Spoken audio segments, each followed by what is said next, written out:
महाराष्ट्र नवनिर्माण सेना आणि शिवसेना ह्यांच्यामध्ये मुंबई आणि इतर महानगरपालिका निवडणुकीत युती होते आणि ही काय लपून राहिलेली गोष्ट नाही. सातत्यानं उद्धवजी राजजी यांचा संवाद आहे. दोन्ही बाजूच्या नेत्यांमध्ये चर्चा झालेल्या आहेत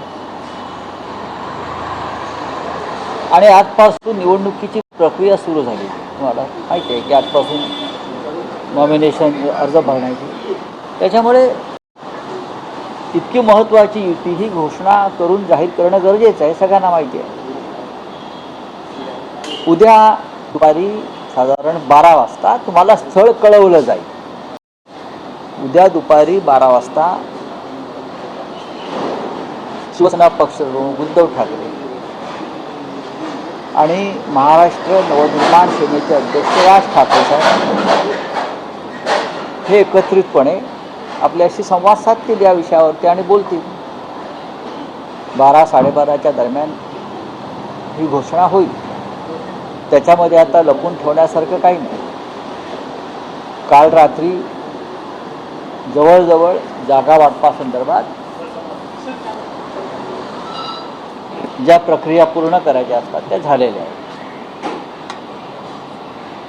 त्याच्यामुळे तुम्हाला उद्या बातमी मिळेल. पण काही मेळावा किंवा पत्रकार परिषद नाही, उद्या होईल ना. उद्या तुम्हाला सगळ्यांना आमंत्रित केलं जाईल. आता ती सुरू आहे का म्हणजे पत्रकार परिषदच आहे ती, त्यानुसार. मुंबईसह अशा किती महापालिका आहेत ते ठरलंय की ते एकत्र लढणार? आम्ही या क्षणी जी चर्चा करतोय ती मुंबई, ठाणे, कल्याण डोंबिवली, नवी मुंबई, मीरा भाईंदर, नाशिक आणि पुणे या प्रमुख महानगरपालिकांमध्ये नक्कीच आम्ही एकत्रित लढण्याचा निर्णय घेतलेला आहे आणि त्या संदर्भात स्थानिक पातळीवरती चर्चा दोन्ही बाजूच्या नेत्यांच्या कार्यकर्त्यांच्या जवळजवळ संपलेल्या आहेत. साहेब, पण पुण्यामध्ये 2 राष्ट्रवादी एकत्र यायची तयारी सुरू आहे. तुमची त्याला सहमती असणार आहे का? आमच्याशी चर्चा झाली तर आम्ही त्याच्यावरती मत व्यक्त करू. माननीय राज ठाकरे यांच्याशी चर्चा करताना आम्ही कोणाला विचारलं नव्हतं. हा आमचा प्रश्न आहे. आता शरद पवारांची काँग्रेस आणि अजित पवारांची काँग्रेस जी काय राष्ट्रवादी काँग्रेस जी आज भारतीय जनता पक्षाच्या महायुतीची घटक आहे आणि शरद पवार साहेब हे जातीय शक्तींच्या विरोधामध्ये, जातीयवादी शक्तींच्या, मग मोदी असतील, अमित शहा असतील, यांच्या राजकारणाचा त्यांना भयंकर तिटकार आहे आणि त्याविरुद्ध ते आमच्याबरोबर संघर्ष करत आहेत.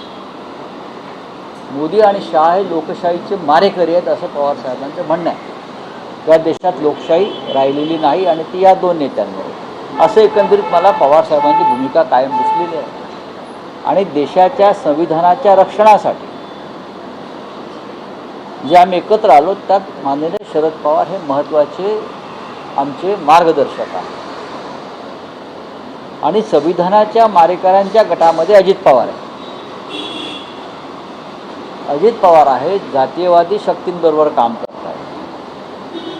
नरेंद्र मोदी आणि अमित शहा त्यांचे नेते आहेत. शरद पवार त्यांचे आता नेते नाही आहेत, लक्षात घ्या. त्यांचे नेते आता देवेंद्र फडणवीस, नरेंद्र मोदी आणि अमित शहा आहेत. अशा शक्तींबरोबर या शक्तींच्या विरोधात शरद पवारांची विचारधारा कधी जमली नाही. ते त्याविरुद्ध संघर्ष करत आले. त्याच्यामुळे आता पुण्यात काय घडतंय स्थानिक पातळी, खरं म्हणजे अशी युती झाली तर महायुतीत राहण्याचा अजित पवारांना अधिकारच नाही किंवा सत्तेत राहण्याचा अधिकार नाही. नरेंद्र मोदी आणि अमित शहानी माननीय शरद पवार साहेबांवरती कोणत्या प्रकारचे वक्तव्य केलेत आपल्याला माहिती आहे, जे महाराष्ट्राला मान्य नाही, अजिबात मान्य नाही. आता महायुतीतून ते परत महाविकास आघाडीशी युती करत असेल या पद्धतीनं तर महायुतीच्या नेत्यांना विचार करावा लागेल नक्की कोण कोणाबरोबर आहे आणि कोणती विचारधारा कुठे मिसळते. नाही, पण राऊत साहेब तुम्ही म्हणतात की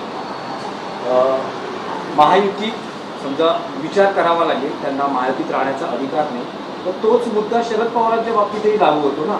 महाविकास आघाडीत राहण्याचा शरद पवारांना अधिकार आहे का?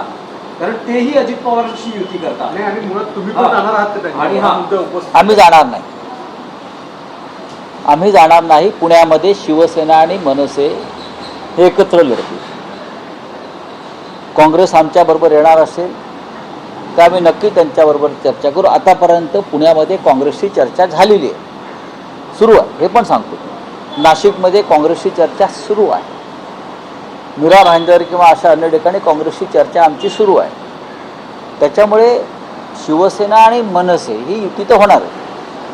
पण अशा प्रकारे जर काय नव्यानं घडत, आता आमचे मुंबईमध्ये राजसाहेब आणि उद्धव साहेबांशी युती झाली, तिथे शरद पवार साहेबांचा पक्ष आमच्याबरोबर आहे, हे आम्ही सांगू शकतो आता या. पण पुण्यामध्ये आम्ही भारतीय जनता पक्षाबरोबर संबंध असलेल्या सरकारमधल्या कोणत्याही पक्षाशी संबंध ठेवणार नाही, ही आमची एक विचारधारा आहे. राऊत साहेब, स्पेसिफिक प्रश्न आहे, जर शरद पवार आणि अजित पवार या दोन पक्षांची युती होत असेल तर महाविकास आघाडीत शरद पवारांना राहण्याचा नैतिकदृष्ट्या अधिकार आहे का? जर तुम्ही अजित पवारांच्या बाबतीत म्हणत असाल तर. नाही, आम्ही त्याच्यावर चर्चा करू ना. मी स्वतः शरद पवार साहेबांशी चर्चा करीन. तेवढे आमची नाते आणि संबंध आहेत.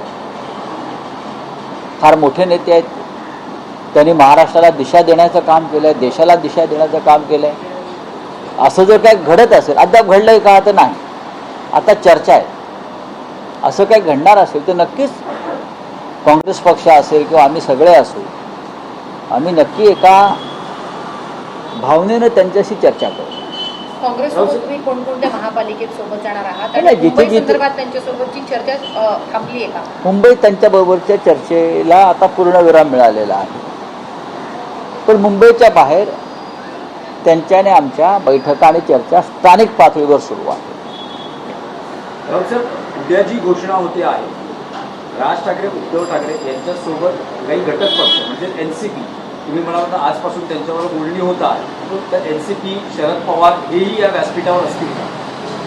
जर आज एनसीपी बरोबर आमची चर्चा अंतिम टप्प्यात संपली तर माननीय शरद पवार साहेबांनी सुद्धा या पत्रकार परिषदेला उपस्थित राहावं अशी आमची इच्छा आहे. आणि आम्ही त्यांना त्याबाबत आज संध्याकाळपर्यंत, आता पुण्यात आहेत ते, तर आज रात्री मुंबईत ते येतील. तर आमची अशी अपेक्षा आहे की ते येतील.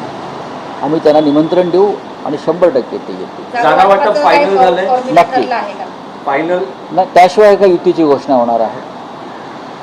राजसाहेब आणि उद्धव साहेबांची जी युती होते आहे त्या जागा वाटप पूर्ण झालं आणि व्यवस्थित सुरळीत पार पडलाय बाळंतपण, काय काळजी करू नका. नाही, पण जी घोषणा होईल ती नेमकी कुठे होईल? काही ऐतिहासिक संदर्भ असेल का ठिकाणाला?